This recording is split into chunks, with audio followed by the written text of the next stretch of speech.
السلام علیکم ورحمۃ اللہ وبرکاتہ۔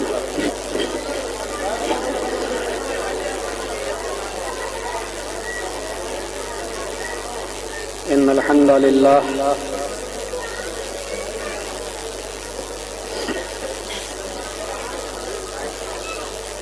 نحمده ونستعینه ونستغفره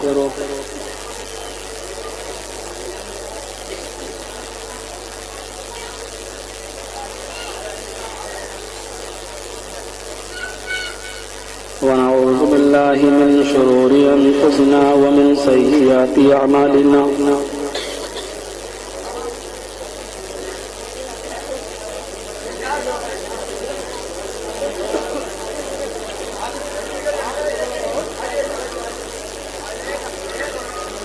من يهده الله فلا مضل له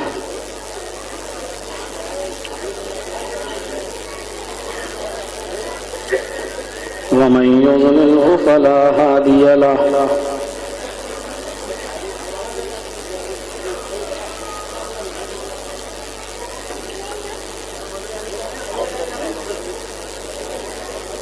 وأشهد أن لا إله إلا الله وحده لا شريك له،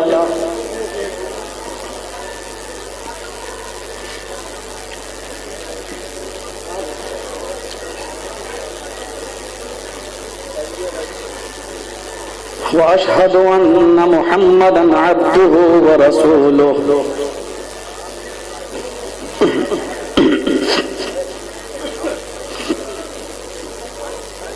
أما بعد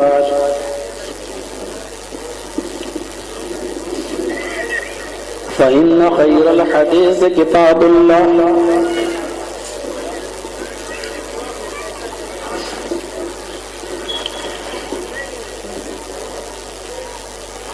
وخير الهدي هدي محمد صلى الله عليه وسلم،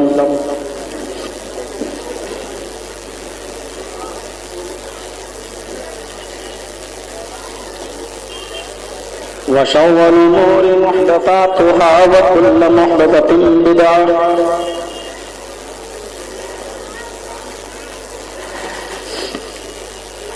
وكل بدعة ضلالة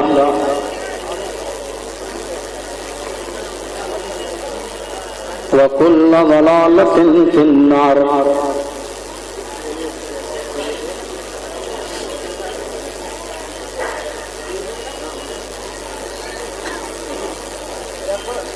أعوذ بالله من الشيطان الرجيم، بسم الله الرحمن الرحيم۔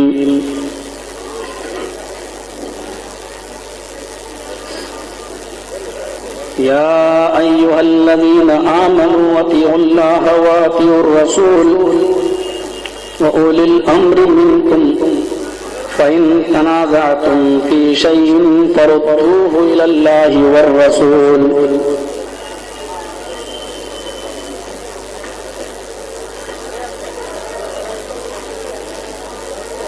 وقال تعالى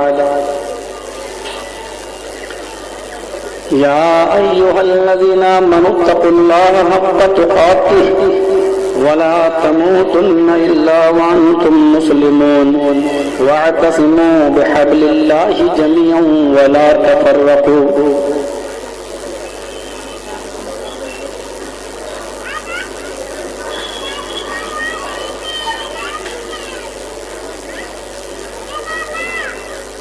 رب اشرح لي صدري ويسر لي أمري واحلل عقدة من لساني يفقهوا قولي۔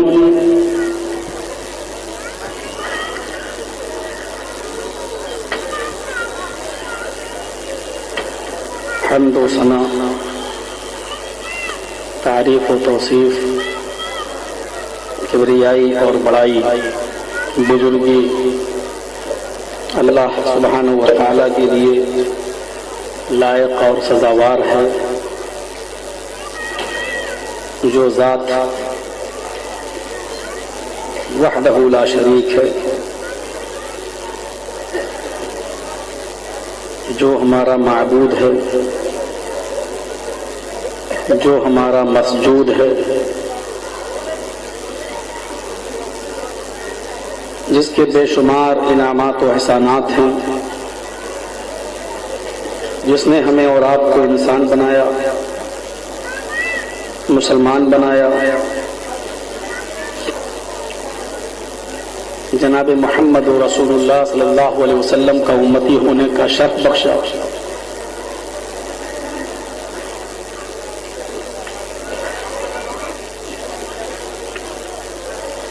قرآن جیسی ایک عظیم کتاب اس نے ہمیں اور آپ کو دی۔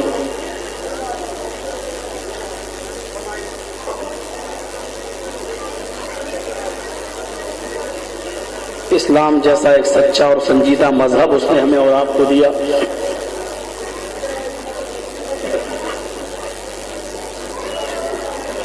ہم اسی سے یہ دعا کرتے ہیں کہ الہ العالمین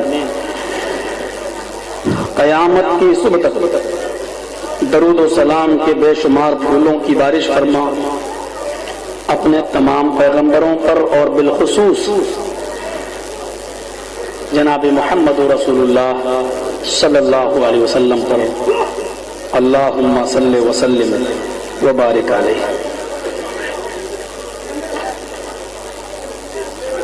آپ کے اس علاقے کے چند نوجوان چیتا کیمپ پہنچے تھے اور وہاں سے یہ پروگرام کی سیٹنگ بنی۔ باوجود اس کے کہ آج کا دن میرے پاس خالی نہیں تھا، 28 اور 29 جنوری یہ دونوں دن میرا پروگرام اجمیر میں تھا۔ میرے پاس آج کا ٹکٹ بھی تھا، صبح کی 5:40 کی فلائٹ بھی تھی میری، لیکن آپ لوگوں کا اتنا ضد اور اتنا اصرار رہا کہ میں نے اجمیر والوں سے بات کر کے ان کے 2 دن میں سے 1 دن کو میں نے کینسل کیا اور وہ دن میں نے آپ کو دیا۔ آپ کو یہ معلوم ہے کہ میں 20 تاریخ سے یہاں ہوں۔ 20 کو اور 21 کو یہ پروگرام تھا میرا چیتا کیمپ میں، 22 تاریخ کو پروگرام تھا کاندے ولی میں، 23 تاریخ کو میرا پروگرام تھا پونا میں چکلی، 24 تاریخ کو مجھے اپنا کچھ پرسنل چیک اپ کرانا تھا، اپنا ذاتی بھی معاملہ تھا، میں نے خالی رکھا۔ 25 کو پھر چیتا کیمپ اور 26 کو کرلا میں وائر والی گلی اور 27 کو باندرا میں، اور آج 28 تاریخ کو آپ کے روبرو ہوں اور کل میرا پروگرام اجمیر میں۔ یہ سٹنگ ہے، مارچ میں مجھے پھر آنا ہے بامبے۔ کہاں کہاں پروگرام ہوں گے وہ اشتہارات لگ جائیں گے، مسجدوں تک پہنچ جائیں گے۔ مجھے آج جو کچھ بولنا ہے وہ دراصل کوئی تقریر یا ایک جوشیلی، جس کو جوشیلا خطاب کہا جاتا ہے، وہ جوشیلا خطاب میرا آج نہیں ہے۔ کچھ باتیں ایسی ہیں جو میں آپ کو سمجھانا چاہتا ہوں، آپ کے سامنے رکھنا چاہتا ہوں۔ اس وقت امت اسلامیہ کا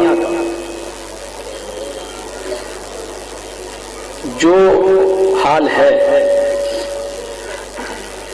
وہ کسی سے چھپا ہوا نہیں ہے۔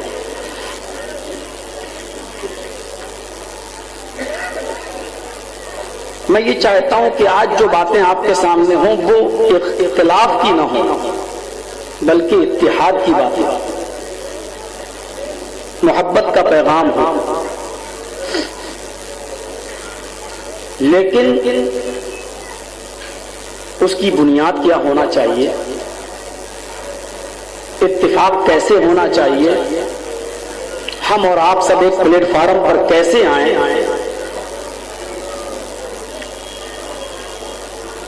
اس چیز کو ہر آدمی اپنی اپنی رائے اور اپنا خیال پیش کرنے کے بجائے اگر اس اختلاف کا حل اگر وہ جناب محمد رسول اللہ صلی اللہ علیہ وسلم کی سنت میں اور آپ کی حدیث میں اگر ڈھونڈتا ہے تو یہ زیادہ بہتر ہے۔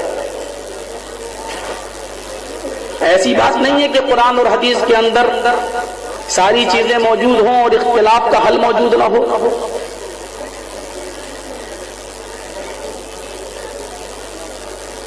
اسلام مکمل مذہب ہے۔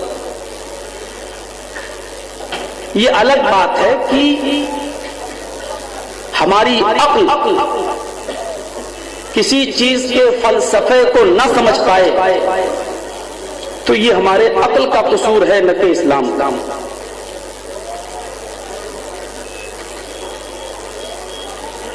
اور آج جن لوگوں کے نام پر ہم اختلاف کھڑا کیے ہوئے ہیں اور ہم گروہ بندیوں میں جو بٹے ہوئے ہیں، سب سے پہلے میں اپنی بات وہیں سے شروع کرتا ہوں کہ ان بزرگوں کا اللہ تعالیٰ ان پر اپنی کروڑوں رحمتیں نازل فرمائے۔ وہ آپ کے ہی بزرگ نہیں تھے، ہمارے بھی بزرگ تھے۔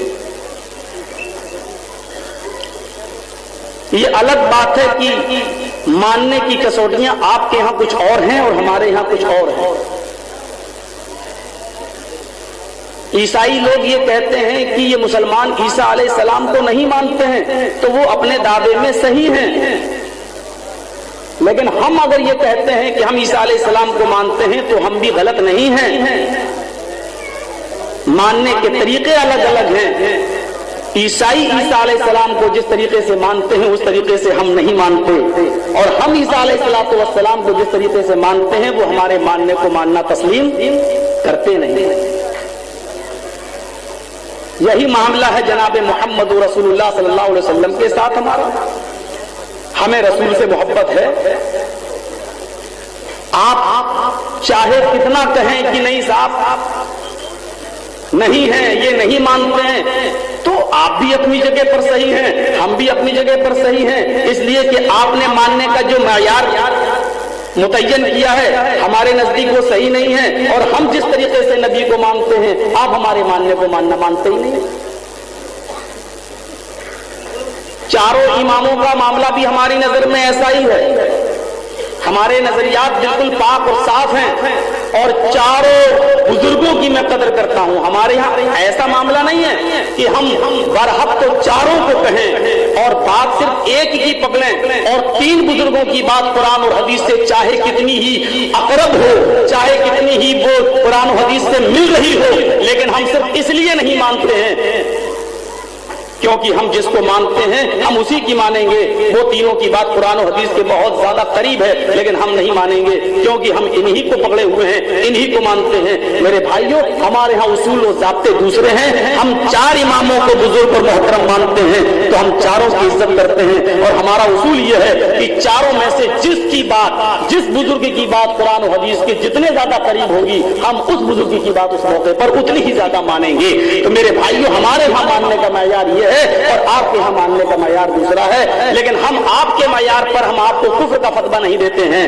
آپ کو اختیار ہے، آپ ہمیں جو چاہو کہو، لیکن ہم آپ کے کہنے سے وہ ہو نہیں جائیں گے جو آپ کہہ رہے ہیں۔ تو میرے ساتھیوں، جن بزرگوں کا نام لے کر ہمیں رسوا کیا جاتا ہے کہ یہ ان کو نہیں مانتے ہیں، آئیے سب سے پہلے میں یہ دکھاؤں آپ کو کہ ان بزرگوں نے اس اختلاف کو کیسے مٹایا ہے۔ ہم اختلاف کو مٹانے کی بات کر رہے ہیں، اختلاف پھیلانے والی بات نہیں۔ اور اس طرف سے اب شور بارہ یہ بند کروائیے، شور شرابہ بھائی اس طرف سے بند کروائیے، اور آواز بالکل نہ آنی چاہیے۔ غور کیجئے میرے بھائیوں، جن بزرگوں کا نام لے کر یہ کہا جاتا ہے ہم انہی سے دکھلا رہے ہیں کہ انہوں نے اختلاف کو کس طریقے سے مٹایا۔ سب سے بڑے بزرگ جن کا نام نامی اس میں گرامی لوگ بڑے ادب سے لیتے ہیں اور ہم بھی ادب سے لیتے ہیں، کون تھے؟ ابو حنیفہ رحمت اللہ علیہ۔ اور آپ سب کہیے رحمت اللہ علیہ، اللہ کی رحمت ہو ان کے اوپر۔ ابو حنیفہ رحمت اللہ علیہ نے دیکھیے اختلاف کس طریقے سے مٹایا ہے۔ شاہ ولی اللہ محدث دہلوی رحمۃ اللہ علیہ کی کتاب ہے عقد الجید، بیروت کی چھپی ہوئی ہے، صفحہ نمبر 57 عربی کتاب۔ ابو حنیفہ رحمۃ اللہ علیہ سے سوال کیا جاتا ہے کہ اذا قلت قولا یخالفہ کتاب اللہ، امام صاحب اگر آپ کوئی ایسی بات کہہ دیں، آپ کی زبان سے کوئی ایسا جملہ نکل جائے جو قرآن کے خلاف ہو، تو ہم قرآن کی بات مانیں یا آپ کی بات مانیں؟ غور کیجئے، جو امام صاحب نے کہا ہے وہی ہم لوگ بھی کہتے ہیں، اور ان جملوں پر ہم کافر ہو جاتے ہیں، لیکن آپ کو یہ نہیں معلوم کہ ان جملوں کو اگر لوٹایا جائے تو یہ کہاں تک پہنچتے ہیں، اور کفر کا فتویٰ یہ کہاں تک جاتا ہے۔ اس پر غور کرنا چاہیے۔ امام محترم جواب دیتے ہیں، اگر میری بات کچھ اور نکل جائے اور قرآن میں کچھ اور ہو تو اترکوا قولی بکتاب اللہ۔ میرے مسلمان بھائیوں، میں بڑے پیار سے تمہیں سمجھانے کی کوشش کروں گا، اور میں آپ سے وعدہ کرتا ہوں کہ زندگی میں اتنا پیارا لہجہ میرا کبھی نہیں رہا ہوگا جو شاید آج رہے۔ اب اس لہجے کو بھی اگر تم دوسرا رنگ دینا چاہو تو تم آزاد ہو۔ 360 دنوں میں 200 دن ہمیں ایسے ہی بھگتنا پڑتے ہیں، ہم تو پک چکے ہیں اس ماحول سے۔ امام صاحب کا قول سنو، فرماتے ہیں اترکوا قولی بکتاب اللہ، لوگوں میری بات چھوڑ دینا اور اللہ کی کتاب کی بات مان لینا۔ اگر میری بات قرآن سے ٹکرا جائے تو قرآن کی بات کو لے لینا اور میری بات چھوڑ دینا۔ غور کرو کہ کتنا اختلاف مٹایا ہے، اور لوگوں کو ایک پلیٹ فارم پر لانے کے لیے ان اماموں نے کتنی محنت کی ہے، اور آج انہی بزرگوں کا نام لے لے کر ہم لوگوں کو ایک دوسرے سے ڈیوائڈ تقسیم کیا جاتا ہے، انہی کا نام لے لے کر لڑایا جاتا ہے، اور انہی کا نام لے لے کر ایک دوسرے سے الگ کیا جاتا ہے۔ ایک دوسرے میں شادیاں دینا اور لینا لڑکیاں دینا لینا حرام قرار دے دیا جاتا ہے۔ مسجدیں الگ کر دی جاتی ہیں کہ تم اس کے نہیں، اس کے نہیں، اس کے ماننے والے ہو۔ کروڑوں رحمت نازل ہو، امام ابو حنیفہ رحمت اللہ علیہ پر کیا فرماتے ہیں؟ اختلاف مٹانے کے لیے ابو حنیفہ رحمت اللہ علیہ نے یہ نہیں فرمایا کہ میری ہی بات لے لینا، میں کبھی قرآن کے خلاف بول ہی نہیں سکتا ہوں۔ انہوں نے اپنی سنجیدگی بتاتے ہوئے فرمایا اترکوا قولی بکتاب اللہ، اگر میری بات اللہ قرآن سے ٹکرا جائے تو قرآن کی بات کو لے لینا اور میری بات کو چھوڑ دینا۔ پوچھنے والے نے پھر ایک اور سوال کیا، امام صاحب یہ بات تو صحیح ہے، چلیے بہت اچھی بات ہے، ہم قرآن کی بات تو لے لیں گے، لیکن اگر آپ کی بات اللہ کے رسول سے ٹکرا جائے تو میں کیا کروں؟ حدیث سے ٹکرا جائے تو میں کیا کروں؟ اذا قلت قولا یخالفہ خبر الرسول، اگر آپ کی بات رسول کی حدیث سے ٹکرا جائے تو میں کیا کروں؟ اللہ کے نبی کچھ کہیں اور آپ کچھ کہیں تو آپ کی مانوں یا اللہ کے رسول کی مانوں؟ تو قربان جائیے ابو حنیفہ رحمت اللہ علیہ کے جواب پر کیا فرماتے ہیں؟ اترکوا قولی بخبر الرسول، میری بات چھوڑ دینا اور جناب محمد رسول اللہ کی بات کو لے لینا۔ یہی بات ہم کہتے ہیں تو ہم گستاخ ہو جاتے ہیں، ہم یہودیوں کی اولاد ہو جاتے ہیں، اور یہی بات امام صاحب کہہ رہے ہیں۔ ذرا سوچئے کہ اگر تمہارے جملے ہماری شان میں ایسے ہیں تو یہ جملے کہاں تک پہنچ رہے ہیں؟ ہم تو ان کے لیے دعا کر رہے ہیں، اور تم کیا بنا رہے ہو اپنے بزرگوں کو جن کو تم ماننے کا سب سے زیادہ دعویٰ کرتے ہو؟ پوچھنے والے نے ایک اور بات پوچھی، چلیے اللہ کے رسول سے ٹکرا جائے تو رسول کی بات مان لوں، اپنی میری چھوڑ دینا۔ پوچھنے والے نے پوچھا، اچھا اگر کسی صحابی کی بات سے ٹکرا جائے تو میں کیا کروں؟ یعنی آپ کچھ کہہ رہے ہو اور صحابی کچھ کہہ رہے ہو تو میں آپ کی بات مانوں یا صحابی کی؟ اذا كنت قولا يخالف قول الصحابہ، اگر صحابی کچھ کہہ رہے ہیں اور آپ کچھ کہہ رہے ہو، آپ کی بات مانوں یا صحابی کی؟ تو ابو حنیفہ رحمۃ اللہ علیہ نے فتویٰ کیا دیا؟ کہتے ہیں اترکوا قولی بقول الصحابہ، صحابی کیونکہ رسول کی صحبت میں رہا ہے، جتنا علم اس کو رسول کی سنت کا اتنا مجھے نہیں ہے، اس لیے صحابی کی بات کو لے لینا اور میری بات کو چھوڑ دینا۔ ایمانداری کے ساتھ بتائیے، جتنا دعویٰ تم کرتے ہو بزرگوں کو ماننے کا، ہم نے ابو حنیفہ رحمۃ اللہ علیہ کی اس بات کو مانا یا نہیں مانا؟ اللہ قرآن سے جس کی بات ٹکرا جاتی ہے ہم اس کی بات نہیں مانتے، قرآن کی بات لے لیتے ہیں۔ حدیث سے جس کی بات ٹکرا جاتی ہے ہم حدیث کو لے لیتے ہیں، اس کی بات چھوڑ دیتے ہیں۔ صحابہ سے جس کی بات ٹکرا جاتی ہے ہم اس کی بات چھوڑ دیتے ہیں اور صحابی کی بات لے لیتے ہیں۔ ان چیزوں پر ہم نے عمل کیا تو ہم یہ ہو گئے۔ میرے پیارے بھائی ہو، ذرا کبھی سوچو تو صحیح، اندازہ تو لگاؤ ابو حنیفہ رحمۃ اللہ علیہ نے کون سی غلط بات کہی تھی، اسی بات پر ہم عمل کر رہے ہیں، ہم عمل کر رہے ہیں۔ آپ ہمیں چاروں اماموں کی شان میں گستاخی کرنے والا کہہ رہے ہیں اور آپ اپنے امام ہی کی بات نہیں مان رہے ہیں، تو سب سے زیادہ امام سے محبت کرنے کا دعویٰ کر رہے ہیں۔ چلیے امام صاحب کی یہ بات کہہ دی، ویسے چاروں اماموں نے یہ بات کہی، امام شافعی رحمۃ اللہ علیہ نے بھی یہی بات کہی، امام احمد ابن حنبل رحمۃ اللہ علیہ نے بھی یہی بات کہی، اور امام مالک نے تو یہاں تک کہہ دیا کہ میری بات کو اگر رسول کی بات سے ٹکرا جائے تو وضرب الحائط، میری بات کو دیوار پہ مار دینا اور رسول اللہ صلی اللہ علیہ وسلم کی بات کو لے لینا، یعنی میری بات اس لائق نہیں ہے کہ جو مانی جائے، اگر رسول سے ٹکرا جائے تو رسول کی بات کو لے لینا اور میری بات دیوار پہ مار دینا۔ یہ فرمایا ہے امام مالک رحمۃ اللہ علیہ نے۔ تو چاروں اماموں نے جو بات کہی ہے، اللہ کا شکر ہے کہ ہم چاروں اماموں کے ماننے والے بھی ہوئے ہیں۔ آپ آج کے بعد یہ نہ کہنا کہ ہم لوگ اماموں کو نہیں مانتے، بزرگوں کو نہیں مانتے ہیں۔ میرے بھائیو، رہی بات تو ہم نے وہی بات مانی ہے جو انہوں نے کہی ہے۔ قرآن سے جس کی بات ٹکرا جائے قرآن کی بات کو لے لو اور اس کی بات کو چھوڑ دو جو قرآن کے خلاف بول رہا ہے۔ حدیث سے جس کی بات ٹکرا جائے حدیث کو لے لو اور اس کی بات کو چھوڑ دو جس کی بات حدیث کے خلاف ہے۔ صحابی سے کسی کی بات ٹکرا جائے تو صحابی کی بات کو لے لو اور اس کی بات کو چھوڑ دو جس کی بات حدیث کے خلاف ہے۔ آئیے ذرا قرآن سے دیکھ لیں کہ قرآن اختلاف کس طریقے سے مٹاتا ہے۔ ہم لوگوں کو ایک پلیٹ فارم پہ لانے کی کوشش کر رہے ہیں۔ مجھے امید ہے کہ آج کا میرا یہ خطاب لوگوں کو جوڑنے کا کام کرے گا۔ اللہ رب العالمین ہمیں اپنے دماغوں کو صاف رکھنے کی اور تعصب سے پاک کرنے کی توفیق عطا فرمائے۔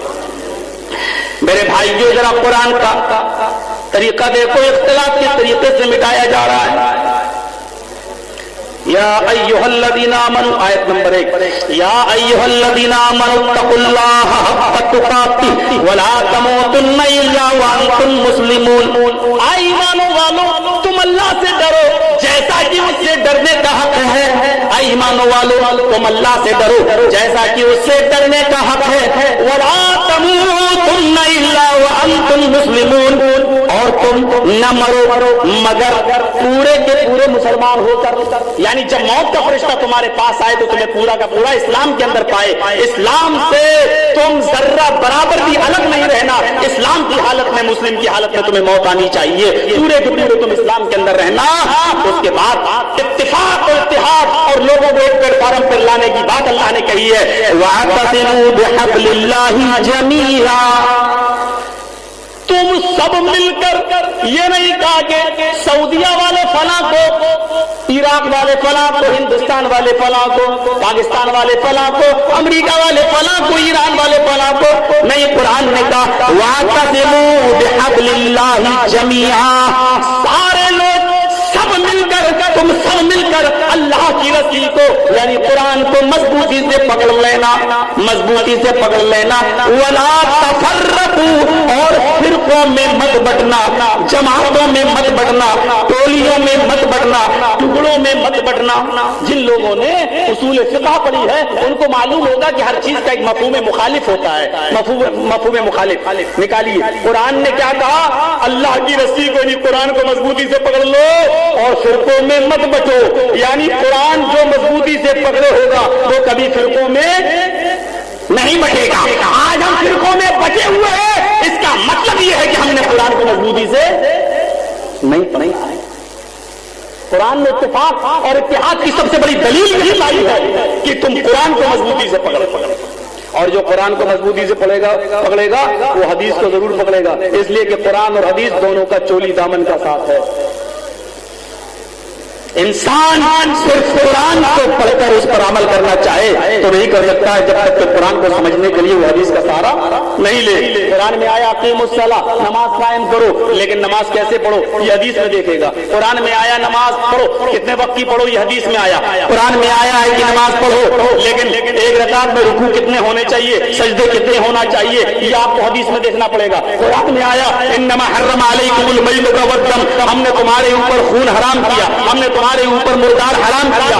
قرآن نے تو سارے خون اور سارے مردے حرام قرار دیے ہیں، لیکن حدیث بتاتی ہے کہ اللہ کے رسول نے دو خون، کلیجی اور تلی کو حلال قرار دیا ہے۔ قرآن بتاتا ہے سارے مردے حرام ہیں، لیکن حدیث بتاتی ہے کہ مچھلی اور ٹڈی حلال ہے۔ میرے پیارے ساتھیوں، ہمیں اللہ کے رسول کی حدیث کو پکڑنا ہی پڑے گا، تو جو قرآن کو پکڑے گا وہ حدیث کو ضرور پکڑے گا۔ تو لہٰذا کا معنی یہ ہوا کہ لوگوں قرآن اور حدیث کو مضبوطی سے پکڑ لو، ولا تفرقوا، فرقوں میں مت بٹو۔ قرآن و حدیث کو مضبوطی سے پکڑے گا وہ کبھی فرقوں میں نہیں بٹے گا۔ آج ہم فرقوں میں بٹے ہوئے ہیں، اس کا مطلب یہ ہے کہ ہم نے قرآن و حدیث کو مضبوطی سے نہیں پکڑا۔ اختلاف مٹانا ہے تو قرآن اور حدیث کو مضبوطی سے پکڑ لو، اختلاف مٹ جائے گا۔ لیکن ہم اور آپ میں سے وہ لوگ کبھی نہیں پکڑیں گے جن کا عقیدہ یہ ہو کہ جو قرآن پڑھنا نہ جانتا ہو اس کو سیکھنے کی ضرورت نہیں ہے، اور جو یہ کہتے ہو کہ قرآن تم نہیں سمجھ سکتے، یہ تو علماء کے سمجھنے کے لیے ہے۔ تو ایسے لوگ میرے پیارے ساتھیوں کبھی قرآن و حدیث جب وہ منع کر رہے ہیں صاف طور پر کہ قرآن تمہارے سمجھنے کی چیز نہیں ہے، تو ظاہر بات ہے کہ جو آدمی آپ کو قرآن سے ہٹا رہا ہے، تو جب آپ قرآن نہیں سمجھ سکتے، قرآن کو سمجھنے کے لیے حدیث کی ضرورت ہے، جب وہ حدیث نہیں سمجھ سکتے تو فرقے کیسے مٹیں گے؟ فرقوں کو مٹانا ہے تو پھر قرآن و حدیث کو ہمیں اور آپ کو مضبوطی سے پکڑنا ہوگا۔ ابھی ہم حدیثوں پر بھی آئیں گے کہ اللہ کے رسول نے اختلاف کیسے مٹایا ہے، پھر ہم صحابہ کے واقعات پر بھی آئیں گے کہ اختلاف کیسے مٹایا ہے۔ میرے پیارے بھائیوں ذرا آئیے، ہم آج اختلاف کو مٹانے کی بات کر رہے ہیں اور وہ طریقہ بتلا رہے ہیں جو طریقہ جناب محمد رسول اللہ نے بتایا، بزرگوں نے بتایا، قرآن نے بتایا اور صحابہ نے اس طریقے کو بتایا ہے۔ انشاءاللہ میں کوشش یہی کروں گا کہ میری ذات سے کسی کو تکلیف نہیں پہنچے اور کوئی آدمی یہ نہ کہے کہ مولانا صاحب ہمارے خلاف کیے ہیں۔ ہاں، آپ لوگوں نے جو کیا ہے مجھے اس سے کوئی مطلب نہیں ہے۔ لکم دینکم ولی دین، تمہارے لیے تمہارا راستہ، ہمارے لیے ہمارا راستہ، تمہیں تمہارا منہج جو ہے منظور قبول ہو اور میں جو ہے مبارک ہو، ہمیں ہمارا منہج مبارک ہو۔ میرے پیارے ساتھیوں آئیے ذرا ہم دیکھیں قرآن و حدیث کے آئینے میں اختلاف کیسے مٹایا گیا ہے۔ یہ اختلاف مٹایا گیا، اختلاف قرآن و حدیث کو پکڑ لو گے مٹ جائے گا، اور جہاں قرآن و حدیث کو چھوڑا جائے گا وہاں اختلاف ہوگا، فرقے بٹیں گے، فرقے بنیں گے۔ آئیے قرآن کی ذرا دوسری آیت میں، آیت نمبر 2، اليوم اکملت لکم دینکم واتممت علیکم نعمتی ورضیت لکم الاسلام دینا۔ میں حافظ نہیں ہوں، پوچھ لیجئے گا حافظوں سے یہ قرآن کے کس پارے میں ہے، لیکن قرآن کی آیت ہے، ترجمہ سن لیجئے، اختلاف ختم کیا جا رہا ہے۔ اليوم اکملت لکم دینکم، اے نبی آج میں نے تمہارے اوپر تمہارے دین کو مکمل کر دیا۔ دین مکمل ہو چکا تھا نبی اکرم کے اوپر، اللہ نے پورا دین مکمل کر دیا نبی کے اوپر۔ وَأَتْمَمْتُ عَلَيْكُمْ نِعْمَتِي، اور اپنی نعمتوں کا اتمام کر دیا، ہم نے اپنی نعمتیں پوری کر دی۔ آگے والے جملے دیکھیے اور انہی جملوں سے مجھے آپ سے کچھ گفتگو کرنا ہے۔ وَرَضِيتُ لَكُمُ الْإِسْلَامَ دِينًا، اور میں اسی دین اسلام سے راضی اور خوش ہو گیا ہوں۔ دیکھیے میں صرف قرآن پڑھ رہا ہوں، حدیث پڑھوں گا، اور میرے بھائیوں اس کے علاوہ میں ادھر ادھر کی بات نہیں کروں گا۔ آج آپ جو ہنسانے آئے ہیں وہ آج اپنے دماغ سے نکال دیجیے۔ وَرَضِيتُ لَكُمُ الْإِسْلَامَ دِينًا، اور میں اسی دین اسلام سے راضی اور خوش ہو گیا ہوں۔ اللہ نے کیا کہا؟ اے نبی میں نے آج تمہارے اوپر تمہارے دین کو مکمل کر دیا۔ تو دین وہ ہے جو نبی کے اوپر مکمل ہوا ہے، اور جن لوگوں نے نبی کے بعد آنے والے لوگوں کو بھی دین میں شامل کر لیا ہے وہ دین نہیں ہے۔ دین وہ